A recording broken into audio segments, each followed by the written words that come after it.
Bonjour à tous et bienvenue pour notre premier speech dating.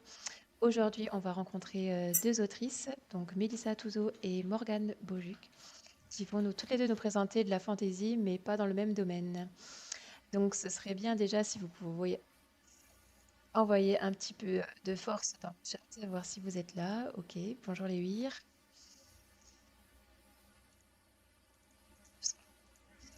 Euh, on attend la deuxième participante. On espère qu'elle nous rejoindra entre-temps. Sinon, c'est pas grave, vous aurez déjà découvert un très beau roman.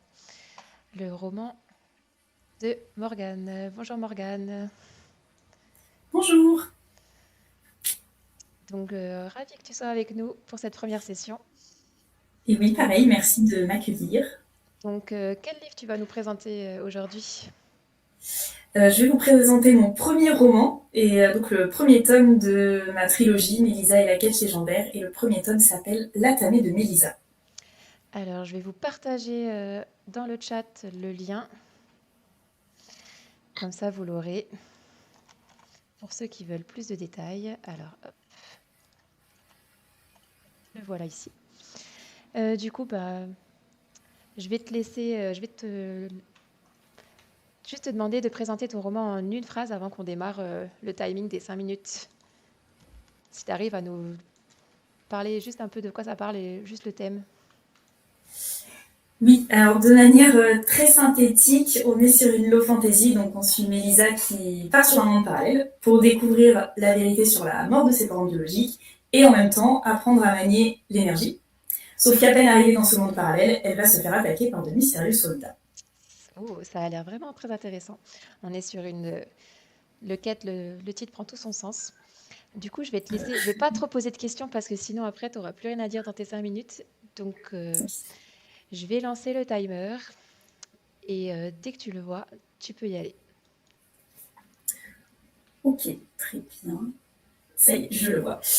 Donc, Mélisa et la quête légendaire, c'est. Alors, je pourrais le décrire un petit peu comme un mélange entre Charmed, Wings Club et la quête des Willan, et Tardankan, si vous connaissez.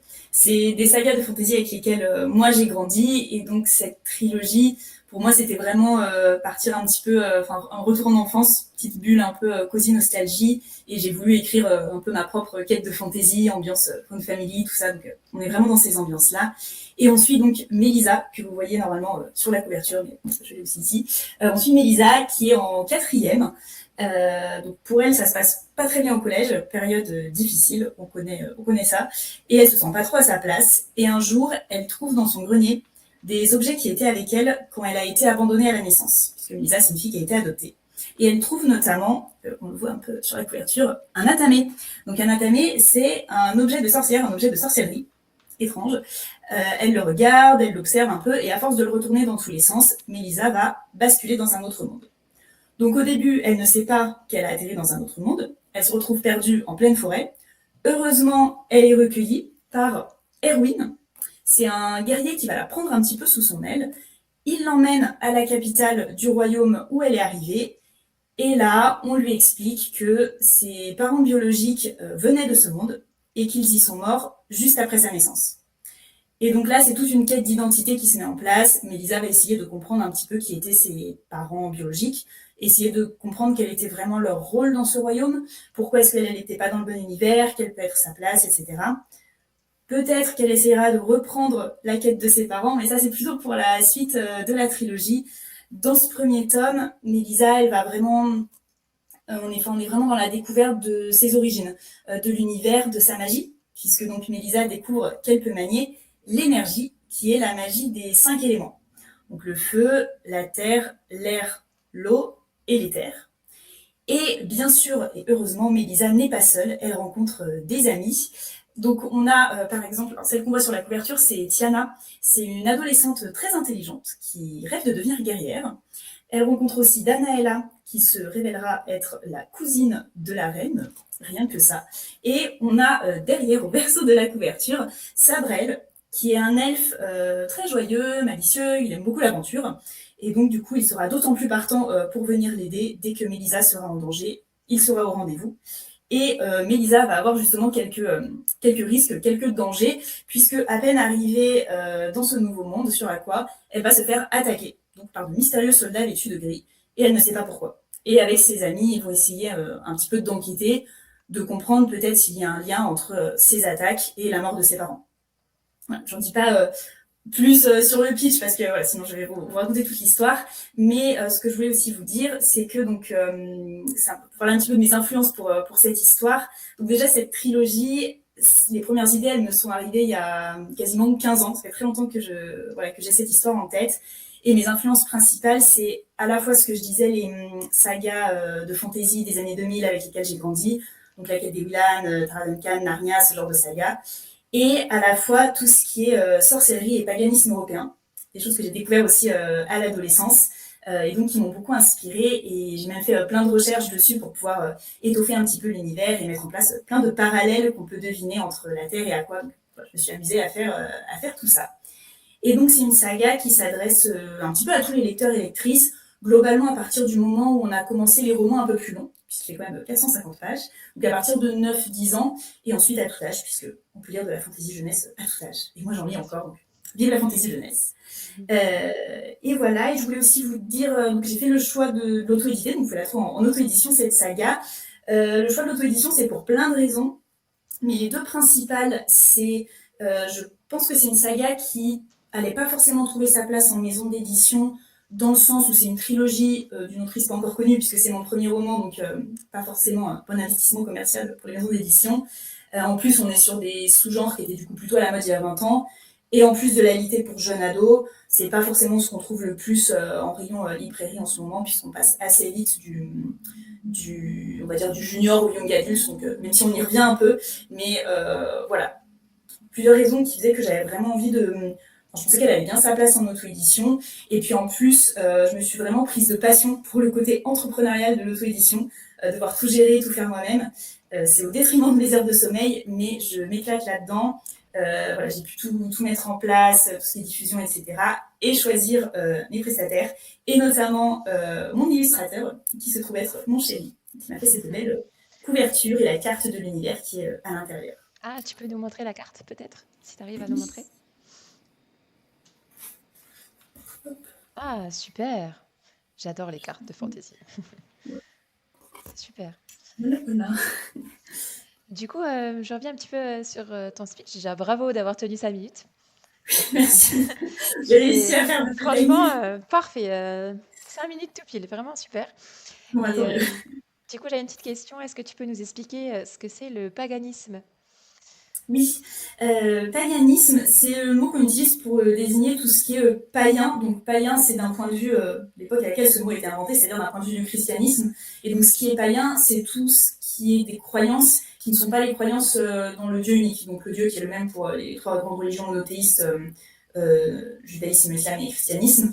Tout ce qui est hors de ces religions, c'est considéré païen. Et donc tout ce qui est paganisme, enfin en tout cas quand je dis paganisme européen, ça peut être tout ce qui était les chamanismes, les religions polythéistes de l'Antiquité, et en religion plus récente, qui je pense un petit peu connue peut-être de certains et certaines d'entre vous, ça peut être la Wicca. Voilà, qui peut-être peut vous parler. La Wicca est une religion assez récente et qui est un peu appelée la religion des sorcières, et il y a des influences de la Wicca dans le charme notamment. D'accord, je vois. Et je vois aussi sur ta couverture qu'il y a un peu, ça fait un peu ambiance Moyen-Orient. Oui. Le palais derrière, donc on se trouve un peu dans ce thème-là. En fait, c'est vrai que dans mes inspirations un peu esthétiques de l'univers, j'ai beaucoup d'inspiration sur la Grèce antique. Et à l'époque de la Grèce antique, donc c'est un territoire qui est quand même assez grand et qui est très proche aussi de l'Empire perse. Et donc c'est vrai que dans l'architecture, dans le fait qu'il y a beaucoup de couleurs, ça fait penser au Moyen-Orient d'aujourd'hui, en effet. Et donc on le retrouve dans ce palais. Alors c'est vrai que moi dans le roman, je le décris comme un palais des mille et une nuits, donc il y a quand même une influence très orientale, mais c'est vrai que c'était aussi partie de cette influence Grèce antique. On retrouve notamment dans les tenues vestimentaires des personnages. On ne voit pas très bien ici, mais Ah, j'ai pas sous la main. La tenue en fait de Tiana, la tenue qu'ils ont dans ce monde-là, Oui. en fait ils ont une sorte de petite tunique. En fait par-dessus ils ont un grand drapé très coloré, donc ça peut faire penser aux tenues orientales aujourd'hui. Et c'est ce qu'il y avait dans la Grèce antique. Et donc voilà, pour donner un petit exemple. Super. Et on a une question de Lévir là qui nous regarde, qui nous demande Mhm. si tu as créé des divinités aussi dans ton univers. Alors, j'ai pas créé de divinité. Il y a certains royaumes certains territoires dans l'univers qui croient encore dans les divinités, soit les dieux polythéistes qui avaient dans la Grèce antique, soit le dieu et la déesse de la Wicca. Parce que dans les passerelles que j'ai créées entre les mondes, je pars du principe que j'ai vraiment essayé de construire ce monde parallèle comme s'il était vraiment plausible par rapport à notre monde. Et donc les premiers humains qui sont arrivés dans ce monde, ils arrivaient de la Grèce antique, donc ils croyaient dans les dieux de l'Olympe. Ensuite, il y en a d'autres qui sont arrivés à d'autres époques, la chasse aux sorcières par exemple, etc. Et donc il y a les dieux de la Wicca aussi qu'on retrouve le dieu et la déesse de la Wicca qu'on retrouve dans certaines régions du royaume. J'ai pas créé de dieu en plus. Moi, je suis partie du principe que on va dire le territoire dans lequel arrive notre héroïne s'est détaché un petit peu de tout ce qui est divinité et considère que c'est l'énergie en fait directement qui est pas vraiment une divinité, qui est plus une sorte de fluide vital qu'on retrouve un peu dans tout et qui anime les éléments, et donc sans passer par l'intermédiaire d'une divinité. Je sais Et pas si c'est clair. du coup, ouais, si je vois, mais du coup, la magie, ça se manifeste comment alors? Parce qu'elle le fait via son arme ou comment ça se En fonctionne? fait, la magie, l'énergie, c'est vraiment le fait de manipuler les éléments, les phénomènes naturels.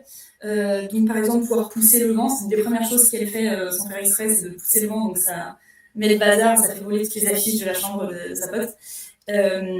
Ou voilà, pouvoir agrandir un feu, agrandir une plante, etc. Tout ce qui est vraiment, oui, la manipulation des éléments, des phénomènes naturels. Euh, Son atamé, elle s'en sert un peu. Dans la Wicca, c'est une sorte de baguette magique un peu des sorcières. Son atamé, elle s'en sert un peu pour guider son énergie. Et par exemple, dans certains rituels, pour pointer un petit peu, orienter son énergie, pour voilà, se créer un espace où elle va pouvoir créer des sortilèges, ce genre de choses. Et sur son atamé, en fait, c'est l'objet qui va servir de clé pour passer entre les mondes, qui est un peu ouvrir genre une brèche entre les mondes, et elle passe comme ça avec l'atamé entre les mondes. D'accord, je vois. C'est sympa. Un peu, oui, comme la croisée des mondes quand il ouvre avec son couteau, les portails. Oui, c'est vrai, ouais, oui, oui. On revoit un petit peu l'inspiration, comme tu disais, des sagas de l'époque. D'ailleurs, elle trouve ces objets-là dans son grenier, dans une armoire. Et c'était pas conscient quand je l'ai écrit, mais après coup, je me dis, c'est vrai que la symbolique de l'armoire pour passer dans un autre monde, ça fait aussi très Narnia. Donc je sais pas si c'était inconscient, mais voilà. Voilà. Eh bien, je crois que nous avons fait le tour pour ce soir. Je te remercie vraiment beaucoup d'avoir partagé ce moment avec moi. Surtout que Et c'est ben, un merci à livre toi, très intéressant que je risque d'ajouter à ma propre palle, du coup. ça me fait plaisir. Bah, merci Voilà. beaucoup, merci à toi de Parce que comme tu as l'invitation. dit, même si on est adulte, on a le droit de lire les livres jeunesse. Exactement. Et Rum Cookie, bienvenue aussi Rum Cookie. Ah, Clayonard, oui, je reconnais. Eh ben, du coup, si ça te va, Cléonard, est-ce que on fait un vote, on fait un tirage au sort, soit avec toi et les huirs pour remporter l'ebook, soit on le fait en plus large avec sur Instagram, mais avec une chance supplémentaire pour toi. Dis-nous ce que t'en penses, parce que je veux pas léser les gens qui étaient présents, mais comme on démarre et que on se retrouve qu'avec une autrice, c'est que voilà. Sinon, c'est toi la vainqueuse. En attendant que les personnes répondent, je tiens à dire que je trouve que le projet d'inviter des personnes auto-éditées pour parler de leur roman est très chouette, et donc je tiens à te remercier pour ce live et cette proposition, et je suivrai les prochaines éditions avec grand plaisir. Mais merci à toi d'être venu et, euh, et j'espère que sur les prochaines, on aura de plus en plus d'auteurs. Du coup, bah, je verrai avec Léonard à côté en privé. Merci d'être venu, Rum Cookie, et Léuir d'avoir partagé ce moment avec nous. Du coup, Comme je vérifie que Mélissa est toujours pas présente. Non, on n'a pas Non, de nouvelles d'elle. on n'a pas de Elle a dû avoir nouvelles. malheureusement un imprévu. On n'a pas de nouvelles. Si jamais elle se reconnecte plus tard, je lui proposerai de lui faire un petit speech dating quand même en individuel, sans gagner l'e-book cependant, puisque c'est toi qui es là, donc c'est toi qui as gagné. Mais voilà, gagnante par défaut, mais c'est toujours gagnante.